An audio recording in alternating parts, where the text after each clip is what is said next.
Hello बेटा, welcome to the world of physics. बेटा आज का जो हमारा टॉपिक है वो है electric field and electric field intensity. तो सबसे पहले बेटा हम इलेक्ट्रिक फील्ड की कॉन्सेप्ट को समझ लेते हैं। बेटा हमारे पास कोई चार्ज है पॉजिटिव और negative, this is called source charge. ये क्या है बेटा? Source charge may be positive और नेगेटिव। इसके अलावा बेटा हमारे पास होगा एक और charge which is known as test charge denoted by Q naught. तो बेटा एक इमेजिनरी चार्ज, टेस्ट चार्ज क्या है? Imaginary charge always consider to be positive. हमेशा क्या कंसीडर करते हैं? इसको पॉजिटिव कंसीडर करते हैं। तो बेटा टेस्ट चार्ज क्या है?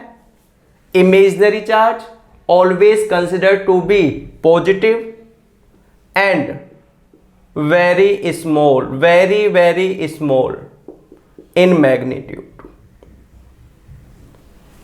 तो ये टेस्ट चार्ज की कॉन्सेप्ट हो गई बेटा। अब सुनो, ये सोर्स चार्ज है। तो इलेक्ट्रिक फील्ड क्या है बेटा? इलेक्ट्रिक फील्ड होता है space around a charge particle, space around a source charge in which force of attraction or repulsion can be experienced by any other charge particle।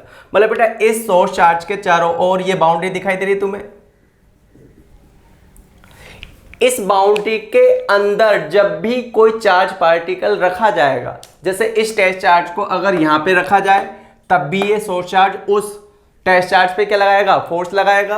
अगर ये positive हुआ तो उसको रिपेल करेगा, नेगेटिव हुआ तो उसको क्या करेगा? अट्रैक्ट करेगा। क्योंकि ये तो पॉजिटिव नेगेटिव कुछ भी हो सकता है सोर्स चार्ज, लेकिन टेस्ट चार्ज क्या है? Always consider to be positive. दूसरी बात बेटा वेरी स्मॉल इन मैग्नीट्यूड। तो बेटा अगर टेस्ट चार्ज को हम यहां पे रखते हैं तो ये इस पे कुछ फोर्स लगाता है। फोर्स का फॉर्मूला होता है F इक्वल के Q1 Q2 by R square. तो सपोज करो अभी हमने टेस्ट चार्ज को यहां पे रखा है Q नोट को इतनी डिस्टेंस पर, तो ये इस पे कुछ फोर्स लगा रहा है। अब जैसे जैसे test charge is taken away from the source charge, अब बेटा जैसे जैसे हम टेस्ट चार्ज को यहां से उठा के यहां पे रखेंगे, फिर यहां पे रखेंगे और फिर हम यहां पे रखेंगे, तो हम क्या देखेंगे बेटा कि जैसे जैसे test charge is taken away from the source charge, इनके बीच की डिस्टेंस क्या होती चली जाएगी? बढ़ती चली जाएगी। बीच की डिस्टेंस बढ़ती चली जाएगी तो फोर्स क्या होता हुआ चला जाएगा बेटा? कम होता हुआ चला जाएगा। तो यहां पर इस पर फोर्स लग रहा है सबसे ज्यादा, इस पॉइंट पर। मान लो ये पॉइंट ए है, बी पर जाकर ये फोर्स क्या हो जाएगा? कम हो जाएगा। सी पर जाकर और भी कम हो जाएगा और डी पर जाकर क्या हो जाएगा? जीरो हो जाएगा। तो बेटा ये सोर्स चार्ज किसी दूसरे चार्ज पार्टिकल पर सिर्फ कहां तक फोर्स लगा सकता है? इतने, यहां से यहां तक, इतनी सराउंडिंग तक। तो इस सराउंडिंग को ही इस सोर्स चार्ज का क्या कहते हैं बेटा? इलेक्ट्रिक फील्ड कहते हैं। क्या कहते हैं? Electric field. तो इलेक्ट्रिक फील्ड क्या है? इलेक्ट्रिक फील्ड स्पेस है बेटा, सराउंडिंग है around a charge particle in which force of attraction और repulsion can be experienced by any other charge particle. तो ये तो बात हो गई बेटा किसकी? इलेक्ट्रिक फील्ड की। इलेक्ट्रिक फील्ड क्या है? स्पेस या surrounding around a charge particle in which force of attraction और repulsion can be experienced by any other charge particle. ये बात हो गई बेटा इलेक्ट्रिक फील्ड की। अब हम बात करते हैं इलेक्ट्रिक फील्ड इंटेंसिटी की।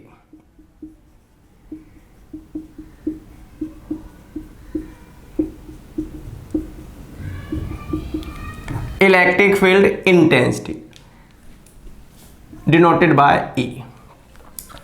तो बेटा इलेक्ट्रिक फील्ड इंटेंसिटी क्या है? Strength of electric field. मतलब बेटा इस सोर्स चार्ज का यहां पे भी इलेक्ट्रिक फील्ड है, यहां पर भी इलेक्ट्रिक फील्ड है, यहां पर भी इलेक्ट्रिक फील्ड है और यहां पर इलेक्ट्रिक फील्ड नहीं है। यहां पर इलेक्ट्रिक फील्ड कितना है? जीरो। अगर टेस्ट चार्ज को यहां पे रखा जाए तो ये क्या इस पे फोर्स लगा पाएगा? नहीं लगा पाएगा, क्योंकि इसका यहां पर इलेक्ट्रिक फील्ड क्या हो गया? जीरो हो गया। अब मैं बात बताता हूं बेटा तुम्हें इंटेंसिटी की। तो इंटेंसिटी क्या होता है बेटा? Electric field intensity is defined as force experienced by unit positive charge. Electric field क्या होता है बेटा? Electric field is defined as force experienced per unit positive test charge, per unit positive test charge. तो देखो जरा बेटा, अगर इस चार्ज को, टेस्ट चार्ज को यहां पे रखा जाता तो यहां पे फोर्स, क्योंकि डिस्टेंस कम है, इस पॉइंट के लिए डिस्टेंस मिनिमम है, तो फोर्स क्या है? मैक्सिमम है। डिस्टेंस थोड़ी सी ज्यादा हुई, फोर्स क्या हो गया? कम हो गया। डिस्टेंस और ज्यादा हुई, फोर्स और भी क्या हो गया? कम हो गया।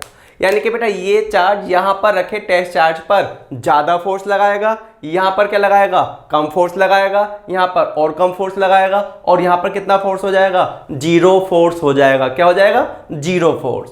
तो हम ये कह सकते हैं कि बेटा इस सोर्स चार्ज का यहां पर इलेक्ट्रिक फील्ड इंटेंसिटी या स्ट्रेंथ ऑफ इलेक्ट्रिक फील्ड क्या है? मैक्सिमम है। यहां पर क्या हो गई? कम हो गई। यहां पर क्या हो गई? और कम हो गई। और यहां पे क्या हो गई? जीरो हो गई। तो इंटेंसिटी, इलेक्ट्रिक फील्ड इंटेंसिटी कहने का क्या मतलब बेटा? इलेक्ट्रिक फील्ड इंटेंसिटी कहने का मतलब है स्ट्रेंथ ऑफ इलेक्ट्रिक फील्ड। जहां पर स्ट्रेंथ ज्यादा होगी वहां पर फोर्स ज्यादा लगेगा, जहां पर स्ट्रेंथ कम होगी वहां पर फोर्स क्या लगेगा बेटा? कम लगेगा। तो इसका मतलब यह हुआ कि इन पॉइंट को अगर कंपेयर करें तो पॉइंट ए पर इसका इलेक्ट्रिक फील्ड स्ट्रेंथ या इंटेंसिटी क्या है? ज्यादा है, यहां पर कम है, यहां पर और भी कम है, और यहां पर क्या हो गई? जीरो हो गई। तो बेटा इंटेंसिटी कैसे मेजर की जाएगी? इंटेंसिटी मेजर की जाएगी force per unit charge, force experienced per unit positive test charge.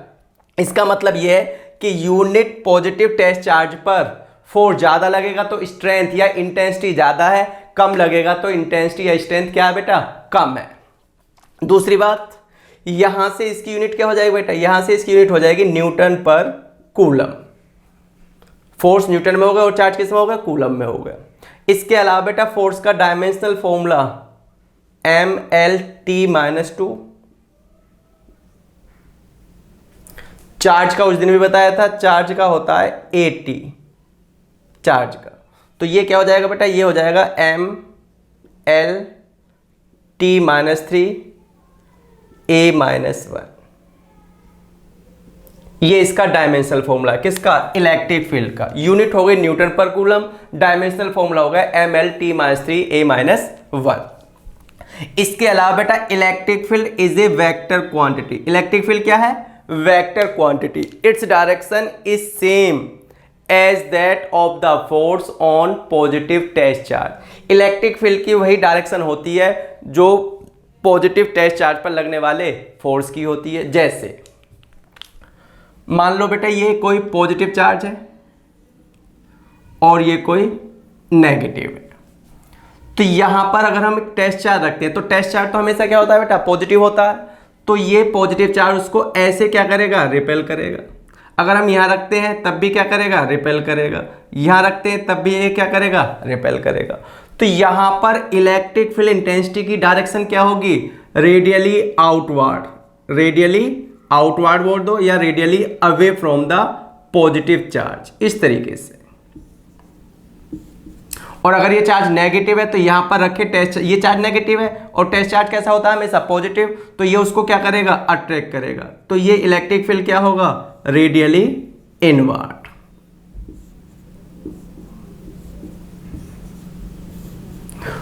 तो किसी सोर्स चार्ज की वजह से टेस्ट चार्ज पर जिस डायरेक्शन में फोर्स लगेगा, पॉजिटिव टेस्ट चार्ज पर जिस डायरेक्शन में फोर्स लगेगा, इलेक्ट्रिक फील्ड की वही डायरेक्शन होगी। तो इलेक्ट्रिक फील्ड की डायरेक्शन क्या होगी बेटा? Away from positive charge. Positive charge से क्या होगी? अवे होगी, एंड टुवर्ड्स नेगेटिव चार्ज। इसका मतलब ये हुआ कि पॉजिटिव चार्ज का इलेक्ट्रिक फील्ड होता है रेडियली आउटवर्ड 3 डायमेंशनली, और नेगेटिव चार्ज का इलेक्ट्रिक फील्ड होता है रेडियली इनवर्ड 3 डायमेंशनली। तो इलेक्ट्रिक फील्ड क्या है बेटा? इलेक्ट्रिक फील्ड किसी चार्ज के चारों ओर की 3 डायमेंशनल सराउंडिंग है। क्या है? 3 डायमेंशनल सराउंडिंग, 3 डायमेंशनल स्पेस। उस स्पेस में, उस सराउंडिंग में जब भी कोई चार्ज पार्टिकल आएगा will experience a force due to that electric field. उस इलेक्ट्रिक फील्ड की वजह से उस पर हमेशा एक क्या लगेगा? फोर्स लगेगा, इलेक्ट्रिक फोर्स लगेगा। ठीक है बेटा, यहां तक की बात। इसके अलावा बेटा फोर्स इक्वल हो गया यहां से charge into electric field. Force क्या होगा बेटा? Charge into electric field. मतलब इसका मतलब ये है कि जब भी कोई चार्ज पार्टिकल इलेक्ट्रिक फील्ड में रखा जाएगा तो it will experience a force. इस पर हमेशा क्या लगेगा? फोर्स लगेगा। और फोर्स का फॉर्मूला क्या होगा? Charge into electric field. बेटा force between two point charge का फॉर्मूला तो हो गया Q1 Q2 by R square. एक फोर्स का फॉर्मूला तो वो हो गया। एक फोर्स का फॉर्मूला और हो गया कि जब भी कोई चार्ज पार्टिकल Q किसी इलेक्ट्रिक फील्ड E में रखा जाएगा तो उस पर फोर्स कितना लगेगा? Equal to product of magnitude of charge and electric field. Charge के मैग्नीट्यूड और इलेक्ट्रिक फील्ड के प्रोडक्ट के बराबर। अब देखो बेटा, अब जैसे ये इलेक्ट्रिक फील्ड है, इलेक्ट्रिक फील्ड। अब अगर इलेक्ट्रिक फील्ड में हम कोई पॉजिटिव चार्ज पार्टिकल रखें या नेगेटिव चार्ज पार्टिकल रखें तो बेटा फोर्स तो लगेगा। ये इलेक्ट्रिक फील्ड की डायरेक्शन होगी, तो पॉजिटिव चार्ज पे जो फोर्स लगेगा वो लगेगा in the same direction of electric field, और नेगेटिव चार्ज पर फोर्स लगेगा इन the opposite direction of electric field. इसका मतलब ये हुआ कि बेटा जब भी हम किसी प्रोटॉन को इलेक्ट्रिक फील्ड में रखेंगे और proton is free to move, proton चलने के लिए क्या है बेटा? फ्री है, तो it will start to move in the direction of electric field. ये इलेक्ट्रिक फील्ड की डायरेक्शन में चलना क्या करेगा? स्टार्ट करेगा। और अगर हमने उस इलेक्ट्रिक फील्ड में इलेक्ट्रॉन को रखा है और electron is free to move, तो it will start to move in the opposite direction of electric field. ये इलेक्ट्रिक फील्ड की अपोजिट डायरेक्शन में चलना क्या कर देगा? स्टार्ट कर देगा, क्योंकि प्रोटॉन पर फोर्स लगेगा in the same direction of electric field और नेगेटिव चार्ज पर फोर्स लगेगा इन the opposite direction of electric field. तो बात समझ में आई बेटा? तो इलेक्ट्रिक फील्ड क्या है? इलेक्ट्रिक फील्ड है किसी चार्ज के चारों ओर की 3D सराउंडिंग, 3D या 3 डायमेंशनल स्पेस या surrounding in which force of attraction और repulsion can be experienced by any other charge particle. और इंटेंसिटी क्या है बेटा? Intensity, electric field intensity. तो इलेक्ट्रिक फील्ड इंटेंसिटी होती है स्ट्रेंथ ऑफ इलेक्ट्रिक फील्ड। जहां पर इलेक्ट्रिक फील्ड का स्ट्रेंथ क्या होगा? ज्यादा होगा, वहां पर फोर्स ज्यादा लगेगा। बेटा अगर यहां पर स्ट्रेंथ ज्यादा है तो फोर्स ज्यादा लगेगा, स्ट्रेंथ कम है तो फोर्स क्या लगेगा? कम लगेगा। बात समझ में आई? पॉजिटिव चार्ज पार्टिकल पर फोर्स लगेगा in the same direction of electric field, negative charge particle पर लगेगा इन the opposite direction of electric field. Positive charge का जो इलेक्ट्रिक फील्ड होता है वो होता है अवे फ्रॉम पॉजिटिव चार्ज, यानी कि रेडियली आउटवर्ड, और नेगेटिव चार्ज का जो इलेक्ट्रिक फील्ड होता है वो होता है टुवर्ड्स द चार्ज, यानी कि रेडियली इनवर्ड। बात समझ आई बेटा? दूसरी बात, इंटेंसिटी क्या है? इंटेंसिटी है force experienced per unit positive test charge. Unit हो जाएगी यहां से Newton per coulomb, dimensional formula हो जाएगा mL/T-2 AT mL/T-3 A-1। Electric field क्या है? Vector quantity, its direction is same as that of the force on a positive test charge. Electric field की वही डायरेक्शन होगी बेटा हमेशा जो force on positive test charge, positive test charge पर लगने वाले फोर्स की डायरेक्शन और इलेक्ट्रिक फील्ड की डायरेक्शन क्या होगी? सेम होगी। यहां तक बात समझ में आती है? अब मैं बेटा इस बात को समझाने के लिए, इन फॉर्मूलों को समझाने के लिए तुम्हें 2-3 क्या कराता हूं? न्यूमेरिकल्स का। क्वेश्चन क्या है? A pendulum of mass 80 milligram and charge 2 × 10⁻⁸ coulomb is at rest in a horizontal uniform electric field। Uniform electric field है, हॉरिजॉन्टल है, और कितना? 2 × 10⁴ newton per coulomb. Find tension in the thread of pendulum and angle it makes with vertical. तो देखो बेटा, एक pendulum है suspended through a strings in the absence of electric field. Electric field की एब्सेंस में बेटा इस पर जो फोर्स लगेगा वो लगेगा फोर्स mg, इसका वेट, और tension T in the string. इस कंडीशन में T बराबर क्या होगा? इस कंडीशन में T इक्वल होगा mg। ये कौन सी कॉन्सेप्ट होगा बेटा? इन the absence of electric field. तो बेटा अगर हम किसी पेंडुलम को ऐसे ही सस्पेंड कर देंगे तो तुमने भी देखा होगा बेटा वो इस तरीके से वर्टिकली क्या रहेगा? सस्पेंड रहेगा। और अगर ये यहाँ पर रेस्ट में है तो वेट बराबर क्या होगा, टेंशन, तो टी बराबर किसके बराबर होगा बेटा, वेट ऑफ बॉब के इक्वल होगा। लेकिन अब क्वेश्चन क्या कहता है, क्वेश्चन ये कहता है कि अब ये एक चार्ज पेंडुलम है, क्या है, charge pendulum, and placed in a uniform electric field. तो मैं यहां बना के दिखा देता हूं बेटा, ये हो गया बेटा वर्टिकल लाइन। अब अगर आप इससे एक हॉरिजॉन्टल इलेक्ट्रिक फील्ड, ये क्या होगा बेटा, एक हॉरिजॉन्टल इलेक्ट्रिक फील्ड, ये रहा पेंडुलम का बो, मास कितना है इसका, इसका मास है 80 मिलीग्राम, 80 इंटू 10 की पावर -3 kg, और चार्ज कितना है बेटा, चार्ज है 2 इंटू 10 की पावर -8 कूलम। तो बेटा जब तक हमसे किसी चार्ज के बारे में ये ना कहा जाए कि वो नेगेटिव है, तब तक वो हमेशा क्या कंसीडर करना, पॉजिटिव। मतलब अगर कोई चार्ज नेगेटिव हुआ तो कह दिया जाएगा कि नेगेटिव चार्ज, अदरवाइज तो वो क्या चार्ज है, पॉजिटिव। तो इसके बारे में बेटा कुछ स्पेसिफाई तो किया नहीं है, तो ये चार्ज क्या होगा, पॉजिटिव। अभी मैं तुम्हें क्या बता रहा था, अभी मैं तुम्हें बता रहा था बेटा फोर्स बराबर क्या होता है, चार्ज इनटू इलेक्ट्रिक फील्ड। जब भी कोई चार्ज पार्टिकल इलेक्ट्रिक फील्ड में रखा जाएगा तो उस पर फोर्स लगेगा, और फोर्स किसके इक्वल होता है, product of charge and electric field के, चार्ज के मैग्नीट्यूड और इलेक्ट्रिक फील्ड के। पॉजिटिव चार्ज पर फोर्स कहां लगेगा, in the same direction of electric field. तो बेटा ऐसा ही इसके साथ होगा, क्या होगा कि जब इस चार्ज पेंडुलम को इलेक्ट्रिक फील्ड में रखा जाएगा तो इस पर एक ऐसे फोर्स लगेगा और ये इस तरीके से मूव करता हुआ मान लो यहां पर आकर क्या हो जाएगा, स्टेबल हो जाएगा। अब ये ना तो फर्दर ऊपर जाता है और ना ही कहाँ आता है, नीचे आता है, बल्कि according to question is at rest at this position, इस पोजीशन पर क्या है, रेस्ट में है। तो एक क्वेश्चन तो ये कि हमें क्या करना है बेटा, एक तो हमें ये बताना है कि what is the tension in the string, इस स्ट्रिंग में टेंशन कितना है, दूसरी बात ये स्ट्रिंग इस वर्टिकल लाइन के साथ कितना एंगल बनाती है। ई कितना दिया है, ई दिया है बेटा 2 इंटू 10 की पावर 4 न्यूटन पर कूलम। तो बात समझ में आई बेटा, कॉन्सेप्ट समझ में आ गई कि in the absence of electric field लटकाएंगे तो इस तरीके से लटका होगा, in the presence of electric field लटकाएंगे तो इस तरीके से यहां पर आकर क्या हो गया बेटा, रेस्ट में हो गया। अब बेटा अब इस पर बॉब पर एक फोर्स तो लग रहा है, इसका वेट mg, एक फोर्स लग रहा है ये electric force due to electric field F equal QE, और एक फोर्स होगा tension in the string. String में क्या होगा बेटा, टेंशन। अब हम यहां पर क्या कर लेते हैं, कंपोनेंट कर लेते हैं,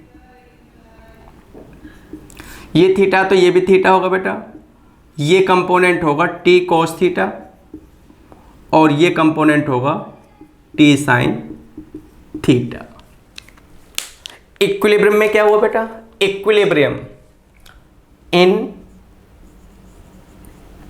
इक्विलिब्रियम, इक्विलिब्रियम कैसे बेटा, क्योंकि हमसे कहा गया है कि ये किस में है, रेस्ट में है। तो जब ये यहां पर रेस्ट में है तो ये फोर्स इसको कैंसिल कर देगा, ये फोर्स इसको कैंसिल कर देगा, तभी तो ये इस पर रिजल्टेंट फोर्स क्या होगा, 0 होगा, तभी तो ये यहां पर किस में होगा, रेस्ट में होगा।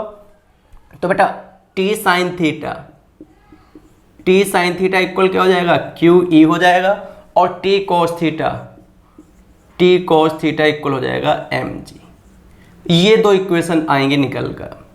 अब हम क्या करेंगे बेटा, फर्स्ट इक्वेशन को फर्स्ट डिवाइडेड बाय सेकेंड, तो साइन बाय कोस क्या होगा बेटा, tan थीटा इक्वल हो गया QE बाय mg, ये हो गया। अब हम क्या करेंगे बेटा यहां पर, अब हम यहां पर tan थीटा Q की वैल्यू रख लेते हैं, चलो यहां से कर लेते हैं।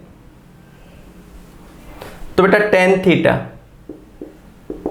QE, Q कितना, 2 इंटू 10 की पावर -8, E 2 इंटू 10 की पावर 4 बाय M 80 इंटू 10 की पावर -3 kg, और G की वैल्यू 9.8 या 10 भी यूज कर सकते हो। तो बेटा अगर आप इसे फर्दर सोल्व करते हो, तो मैं क्वेश्चन बार बार कराता रहता हूँ इसलिए मुझे कुछ याद है, तो ये आएगा 0.51, तो थीटा बराबर tan इनवर्स 0.51। तो बेटा अब एक टेबल आती है 4 फिगर नाम से, ट्रिग्नोमेट्रिक टेबल, वहाँ से अगर हम इसकी वैल्यू निकालेंगे थीटा इक्वल क्या आ जाएगा 27 डिग्री। तो एक क्वेश्चन का आंसर मिल गया। कौन से क्वेश्चन का? कि angle it makes with vertical, मतलब इस इक्विलिब्रियम वाली कंडीशन में, इस रेस्ट वाली पोजीशन में ये जो स्ट्रिंग है ये वर्टिकल लाइन के साथ कितना एंगल बनाएगी अकॉर्डिंग टू दिस क्वेश्चन। वो कितना एंगल आ गया बेटा 27। अब बात करते हैं हम क्या निकालेंगे, टेंशन इन द स्ट्रिंग। तो बेटा अगर आप टेंशन निकालना चाहो तो टेंशन इक्वेशन फर्स्ट से भी निकाल सकते हो, T बराबर Q E by sine theta. तो उसके लिए तुम्हें साइन 27 की वैल्यू पता होनी चाहिए, और बेटा इससे भी निकाल सकते हो T cos theta equal mg, तो T क्या हो जाएगा mg बाय cos थीटा, जो भी तुम्हें आसान लगे। तो बेटा अगर हम फ्रॉम फर्स्ट, अगर हम इक्वेशन फर्स्ट यूज करते हैं तो T यहाँ से क्या हो जाएगा, T यहाँ से हो जाएगा Q E by sine theta. Q की वैल्यू क्या है 2 इंटू 10 की पावर -8, E कितना है 2 इंटू 10 की power 4 by sine theta sine 27। बेटा साइन 27 की वैल्यू होती है 0.4540 टेबल से देखकर। तो साइन 27 होता है बेटा 0.4540। तो यहाँ पर हम साइन 27 की वैल्यू रख देंगे और सॉल्व कर लेंगे, कुछ ना कुछ तो आ ही जाएगा। वो आंसर किस में होगा तुम्हारा, न्यूटन में। मेन चीज़ थी तुम्हें यहाँ पर क्या समझाना, कॉन्सेप्ट समझाना। तो इसमें बेटा ये क्वेश्चन हमसे कब सॉल्व हुआ, जब हम ये वाली बात जानते थे कि जब भी कोई चार्ज पार्टिकल इलेक्ट्रिक फील्ड में रखा जाएगा तो it will experience the force. इस पार्टिकल पर क्या लगेगा, फोर्स लगेगा। चार्ज पार्टिकल पॉजिटिव है तो फोर्स होगा in the same direction of electric field, और अगर चार्ज पार्टिकल नेगेटिव है तो फोर्स होगा in the opposite direction of electric field. तो बेटा इस तरीके से हम एंगल निकाल लेंगे, इस तरीके से हम क्या निकाल लेंगे, टेंशन निकाल लेंगे। अगर हम ये यूज करते हैं T cos थीटा बराबर mg, तो T बराबर क्या हो जाएगा mg by cos theta, m की वैल्यू रखेंगे, g की वैल्यू रखेंगे, और तब किसकी वैल्यू रखनी होगी cos 27 की। चाहे इक्वेशन फर्स्ट से निकालो चाहे इक्वेशन सेकंड से निकालो, T की वैल्यू क्या आएगी, सेम आएगी। लिखो बेटा, एक ऑयल ड्रॉप है बेटा ऑफ 12 एक्सेस इलेक्ट्रॉन। तो सबसे पहले बेटा deficiency of electrons makes a body positively charged and excess of electron makes a body negatively charged। तो सबसे पहले बेटा this oil drop, ये जो ऑयल ड्रॉप पर इस पर 12 इलेक्ट्रॉन क्या है, एक्सेस, एक्स्ट्रा। तो इस वजह से ये ड्रॉप कैसी चार्ज हुई बेटा, नेगेटिवली चार्ज हुई। चार्ज का मैग्नीट्यूड क्या होगा बेटा, तो by quantization of charge Q बराबर क्या होता है Ne, तो 12 इलेक्ट्रॉन हो गए एक्सेस में और 1.6 इंटू 10 की पावर -19 कूलम चार्ज। इतना चार्ज इस पर क्या होगा बेटा, नेगेटिव, मैग्नीट्यूड इतना होगा, और वैसे बाय नेचर क्या होगा, नेगेटिव होगा। इसके अलावा इसकी डेंसिटी क्या गिवन है बेटा, डेंसिटी गिवन है 1.26 ग्राम पर सेंटीमीटर क्यूब, या इंटू 10 की पावर 3 से क्या हो जाएगा, किलोग्राम पर मीटर क्यूब। ये इसकी क्या हो गई, डेंसिटी हो गई। इलेक्ट्रिक फील्ड कितना गिवन है बेटा, इलेक्ट्रिक फील्ड का मैग्नीट्यूड गिवन है 2.55 इंटू 10 की पावर 4 न्यूटन पर कूलम। ये हो गया, ये है। अब हमसे कहा गया है estimate the radius of drop. तो बेटा ड्रॉप क्या होती हैं, स्फेरिकल होती है, 9th में पढ़ा था हमने। अब ये स्फेरिकल ड्रॉप है तो हमें इसकी क्या एस्टिमेट करनी है अकॉर्डिंग टू क्वेश्चन, रेडियस। तो करेंगे बेटा, इन the absence of electric force की एब्सेंस में बेटा इस पे जो फोर्स अभी लग रहा है वो है इसका वेट ऑफ द ड्रॉप, और due to weight of the drop it will fall vertically downward, ये नीचे गिर जाएगी बेटा। लेकिन क्वेश्चन कह रहा है it is held stationary, it remains stationary under a constant electric field. तो देखो बेटा ये ड्रॉप हो गई, इसका weight vertically downward, weight always act vertically downward.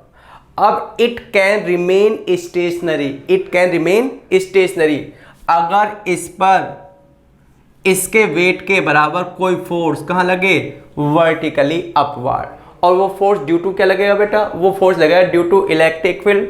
तो force due to electric field का फॉर्मूला होता है चार्ज इनटू इलेक्ट्रिक फील्ड, अभी अभी बताया था, F इक्वल क्यू ई। तो बेटा for drop to be stationary, बेटा ये ड्रॉप स्टेशनरी होगी, कब होगी, जब वेट mg बराबर क्या होगा, फोर्स, तो mg इक्वल क्या होगा और फोर्स क्या होगा, QE, ये होगा बेटा। अब बात आती है हमें g पता है, q गिवन है, e गिवन है, लेकिन m पता नहीं है, m दिया भी नहीं है और m निकालना भी नहीं है। निकालना क्या है, रेडियस। तो बेटा अब हम इस कॉन्सेप्ट का यूज कर लेते हैं जो डेंसिटी दी है। मास बराबर क्या होता है, मास बराबर होता है density into volume,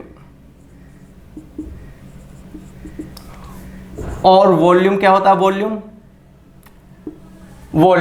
spherical drop. तो बेटा स्फेयर का वॉल्यूम का फॉर्मूला होता है 4/3 पाई आर क्यूब इक्वल क्या हो गया, QE हो गया। यहां से देखो बेटा, अब हम यहां पर डेंसिटी की वैल्यू रख सकते हैं, पाई की वैल्यू अपनी तरफ से रख सकते हैं, रेडियस हमें फाइंड करना है, जी की वैल्यू 9.8 या 10 रख सकते हैं, चार्ज गिवन है ये रहा बेटा, और इलेक्ट्रिक फील्ड भी क्या है, गिवन है। अब तुम कैलकुलेट कर लेना क्या निकल आएगा, रेडियस निकल आएगा, कुछ ना कुछ किस में आएगा, मीटर में। और फिर हमारी मर्जी है हम उसे मीटर में ही रहने दें, सेंटीमीटर में लिख दें, मिलीमीटर में लिख दें, माइक्रोमीटर में लिख दें, किसी में भी लिख सकते हैं। तो बात समझ में आई बेटा। यहाँ पर भी फिर से वही कॉन्सेप्ट यूज हो गए, फोर्स बराबर mg। अब अगर हम डायरेक्शन की बात करें बेटा, तो क्योंकि ये ड्रॉप क्या है बेटा, ये ड्रॉप नेगेटिवली चार्ज है, तो हालांकि हमसे पूछा नहीं है लेकिन हम वैसे ही आइडिया लगा रहे हैं बेटा कि इलेक्ट्रिक फील्ड की डायरेक्शन अपवर्ड होनी चाहिए या डाउनवर्ड होनी चाहिए। तो बेटा यहाँ पर ये इलेक्ट्रिक फील्ड जो गिवन इलेक्ट्रिक फील्ड है इतना, ये क्या होना चाहिए, डाउनवर्ड होना चाहिए, क्योंकि बेटा वेट तो वर्टिकली डाउनवर्ड ही लगेगा। और अगर ये इलेक्ट्रिक फील्ड अपवर्ड गिवन होता, अपवर्ड होता, तो नेगेटिव चार्ज पर फोर्स कहाँ लगता है, in the opposite direction of electric field, तो वेट भी नीचे लगता, फोर्स भी नीचे लगता, तब ये ड्रॉप स्टेशनरी रहती ही नहीं। तो स्टेशनरी की कंडीशन है कि वेट नीचे लग रहा है तो force due to electric field का लगना चाहिए, ऊपर की तरफ लगना चाहिए। लेकिन क्योंकि ड्रॉप कैसी चार्ज है, नेगेटिव चार्ज है, और नेगेटिव चार्ज पर कहाँ फोर्स लगता है, in the opposite direction of electric field. तो अगर हम चाहते हैं कि force due to electric field ऊपर लगे नेगेटिव ड्रॉप पर, तो ये इलेक्ट्रिक फील्ड की डायरेक्शन क्या होनी चाहिए बेटा, डाउनवर्ड होनी चाहिए। पूछा नहीं है, हमने वैसे ही आइडिया लगा दिया। तो हम यहाँ से बेटा रेडियस निकाल सकते हैं। अब कैलकुलेशन कर लेना बेटा ये सारी चीजें रख के, और कुछ ना कुछ रेडियस निकल कर आ जाएगी। क्वेश्चन में कहा गया है an electron force through a distance of 1.5 centimetre. मतलब बेटा यहां से यहां तक की ये जो डिस्टेंस हो गई, ये डिस्टेंस है 1.5 सेंटीमीटर, मीटर में बाद में बदल लेंगे। तो यहां से यहां तक ये इस प्लेट से इस प्लेट तक फॉल करता है थ्रू डिस्टेंस 1.5 सेंटीमीटर, और यहाँ पर ये प्रोटॉन भी इस प्लेट से इस प्लेट तक डिस्टेंस मतलब फॉल करता है through same distance 1.5 centimetre. Electric field का मैग्नीट्यूड सेम है, चार्ज का मैग्नीट्यूड सेम है, अलग है तो अलग क्या है, अलग है इलेक्ट्रॉन एंड प्रोटॉन का मास। मास ऑफ इलेक्ट्रॉन क्या होता है बेटा, मास ऑफ इलेक्ट्रॉन होता है 9.1 इंटू 10⁻³ kg, और मास ऑफ प्रोटॉन क्या होता है, मास ऑफ प्रोटॉन होता है 1.67 इंटू 10⁻27 kg। यह है बेटा। क्वेश्चन है compute the time of fall in each case. तो बेटा इस क्वेश्चन को करने से पहले कुछ बेसिक कॉन्सेप्ट है उसको समझ लेते हैं। Basic concept from 11th class. बेटा अगर कोई बॉडी, कोई भी पार्टिकल वर्टिकली डाउनवर्ड गिरना स्टार्ट करे, कहीं से ड्रॉप करे बेटा, तो u बराबर क्या होगा 0। मान लो उसका डाउनवर्ड एक्सेशन कितना है a है, और मान लो ये यहाँ से यहाँ तक मूव करता है कितनी डिस्टेंस के थ्रू, s डिस्टेंस के थ्रू s, तो s इक्वल क्या हो जाएगा ut plus half at square. u की जगह 0 रख देंगे तो s इक्वल क्या हो जाएगा बेटा हाफ at स्क्वायर, तो यहाँ से हो जाएगा 2s by a equal T square, या t इक्वल क्या हो गया under root 2s by a। तो बेटा टाइम निकालने का फॉर्मूला क्या है, under root 2s by a। s क्या होगी डिस्टेंस या हाइट। दूसरी बात हो गई बेटा मास इनटू एक्सेशन बराबर क्या होता है फोर्स, और force due to electric field का फॉर्मूला क्या है QE, तो एक्सेशन का फॉर्मूला क्या हो जाएगा QE by m, QE by m। अब इलेक्ट्रॉन का चार्ज या प्रोटॉन के चार्ज को हम E से नोट करते हैं, तो Q को किससे रिप्लेस कर दें, फॉर प्रोटॉन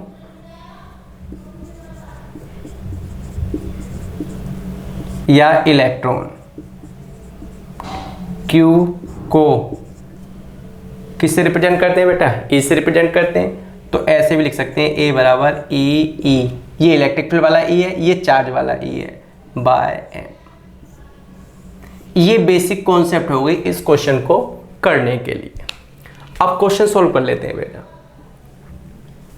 सबसे पहले बेटा हमसे पूछा गया compute the time of fall in each case, तो सबसे पहले फॉर इलेक्ट्रॉन, तो बेटा इस फॉर्मूले से पहले हम क्या करते हैं, इलेक्ट्रॉन का क्या निकालेंगे एक्सलेशन ऑफ इलेक्ट्रॉन, तो यहां जाएगा E इलेक्ट्रिक फील्ड E और मास ऑफ इलेक्ट्रॉन, तो E की जगह क्या आ गया 1.6 इंटू 10 की power mass 19 coulomb. Capital E कितना गिवन है ये रहा 2 इंटू 10 की power 4 Newton per coulomb. And mass of electron, ये सबस्क्रिप्ट है बेटा, मास ऑफ इलेक्ट्रॉन कितना बताया 9.1 इंटू 10 की पावर मास 31 kg। यहां से हम इलेक्ट्रॉन का क्या निकाल लेंगे एक्सलेशन, और बेटा इस एक्सेशन की वैल्यू को इस फॉर्मूले में यहां पे रख देते हैं, तो time of fall of electron, अगर हम पहले इलेक्ट्रॉन का टाइम ऑफ फॉल निकालें तो time of fall of electron equal under root 2s, s कितनी दिया बेटा 1.5 सेंटीमीटर, तो 1.5 और मीटर में लिखेंगे तो 10 की power -2 metre upon a acceleration of electron, ये वाली वैल्यू यहां रख देंगे बेटा। सॉल्व करते रहना, ये आएगा 2.9 इंटू 10 की पावर -9 सेकेंड। एग्जाम्पल है, सॉल्व करके देख लेना। तो ऐसे तो निकल कर आ गया time of fall of electron. यहां तक बात समझ में आई बेटा। अब इसी तरीके से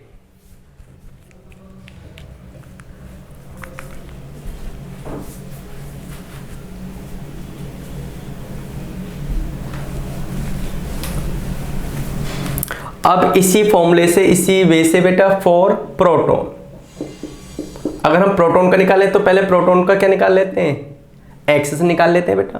प्रोटॉन का एक्सलेशन किस वाले फॉर्मूले से, इस वाले फॉर्मूले से E by mass of proton, तो E कितना हो गया 1.6 इंटू 10 की पावर -19, E हो गया 2 इंटू 10 की पावर 4, और मास ऑफ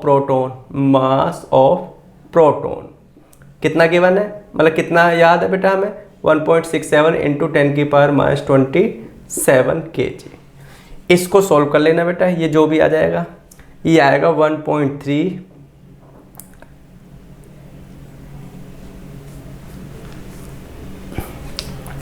हाँ ये आएगा बेटा 1.9 इंटू 10⁻12 मीटर पर सेकेंड स्क्वायर। क्योंकि बेटा मैं क्वेश्चन कराता रहता हूँ तो ये मुझे आंसर याद हो गए हैं, बाकी ये देख लेना, ठीक है ना। तो ये तो प्रोटॉन का क्या हो गया, एक्सेशन हो गया 1.9 इंटू 10⁻12 मीटर पर सेकेंड स्क्वायर। अब फिर से इस फॉर्मूले में बेटा time of fall of proton, तो प्रोटॉन का टाइम ऑफ फॉल निकालेंगे बेटा, टी फॉर प्रोटॉन क्या हो जाएगा, √2s bye acceleration of proton. तो क्या हो जाएगा बेटा, टीपी इक्वल हो जाएगा time for proton √2 distance 1.5 into 10⁻⁻2 और एक्सेशन ऑफ प्रोटॉन कितना 1.9 इंटू 10⁻12। सॉल्व कर लेंगे तो ये आएगा 1.3 इंटू 10⁻⁻7 सेकेंड। तो बेटा प्रोटॉन के लिए टाइम कितना आया 1.3 इंटू 10⁻⁻7 सेकेंड। और टाइम फॉर इलेक्ट्रॉन क्या था, टाइम ऑफ फॉर इलेक्ट्रॉन जो आया था वो आया था 2.9 इंटू 10⁻⁻9 सेकेंड। तो इसमें बेटा प्रोटॉन को ज़्यादा टाइम लगा और इलेक्ट्रॉन को कम टाइम। इस बात को हम यहाँ से समझ सकते थे बेटा, हैवियर पार्टिकल जैसे कि प्रोटॉन, तो जिसका मास ज़्यादा होगा उसका एक्सेशन क्या होगा, कम होगा, और जिसका एक्सेशन कम होगा उसको टाइम क्या लगेगा, ज़्यादा लगेगा। तो बेटा heavier particle proton takes more time, greater time to fall through the same distance. Same distance के थ्रू फॉल करने में हैवियर पार्टिकल को क्या लगेगा, ज़्यादा टाइम लगेगा। यहाँ पर प्रोटॉन को इतना टाइम लगेगा और इलेक्ट्रॉन को इतना टाइम लगेगा। अब बात आती है compare the situation with that of free fall under gravity. इस सिचुएशन को बेटा, ये जो सिचुएशन है इस सिचुएशन को हम फ्री फॉल से, सबसे पहले बेटा फ्री फॉल में एक्सेशन कितना होता है 9.8 या 10 मीटर पर second square. Free fall under gravity में एक्सेशन ड्यू टू ग्रेविटी कितना है बेटा 10 या 9.8, 10 मान लेते हैं, 10 मीटर पर सेकेंड स्क्वायर। और यहां पर बेटा प्रोटॉन का जो एक्सेशन निकला 1.9 इंटू 10⁻12, लार्ज वैल्यू, ठीक है ना।